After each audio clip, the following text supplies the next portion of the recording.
Hi, I'm Stephanie, speech-language pathologist, and I'm here to help you feel confident in supporting your littles through their speech and language journey. Don't forget to hit like and subscribe so that you don't miss anything. Let's talk about baby sign. Baby sign is babies using sign language. Here in America, we use American Sign Language, so that's what I'm going to be referencing. Baby sign is not gestures and it is not hand motions that we've decided to connect with meaning.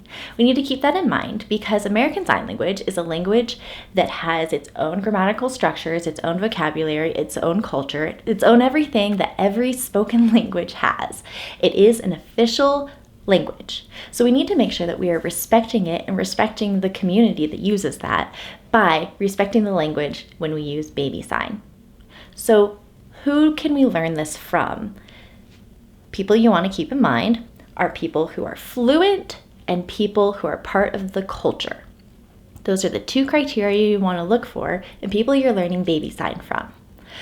Who falls under that category? We've got deaf people, their spouses, their children, their parents, ASL teachers, we have interpreters, we have speech language pathologists, people who are just really into it and learn because they want to be part of that culture and that community.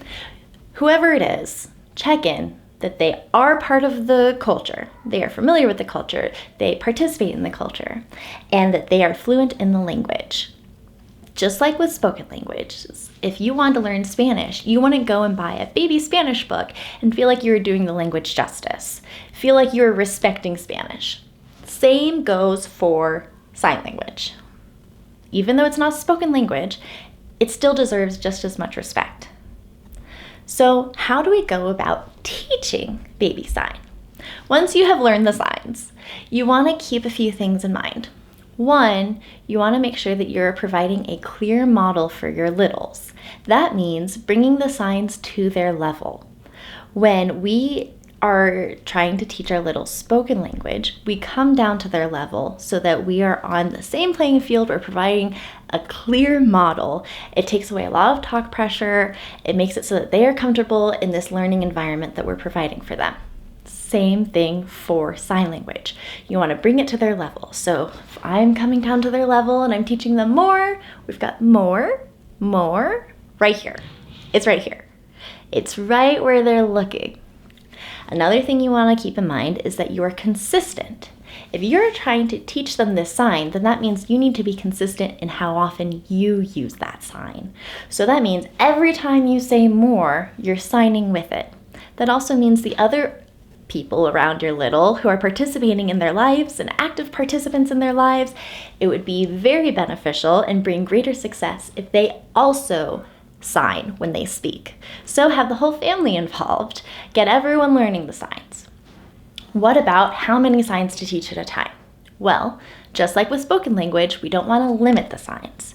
It also brings greater success when we are signing all the time. The more they see our hands move deliberately with meaning, the more that they see that this is how we're communicating. So the more signs you use, the more success you will have. So whether that means you've got milk and you've got water and you have more and you're all done and all of the signs coming in, it will not confuse them to have more than one sign taught at a time. That's not a worry that we have. You can use all the signs that you know and that you have learned and continue learning and teach them as you go. Just make sure that they are the correct sign. We're not making up a sign until we figure it out. That is not signing. So keep those things in mind and good luck, friends. You can do this. Let me know how it goes. And if you have any other questions, let me know in the comments. I'll talk to you later. Don't forget to subscribe so you don't miss anything.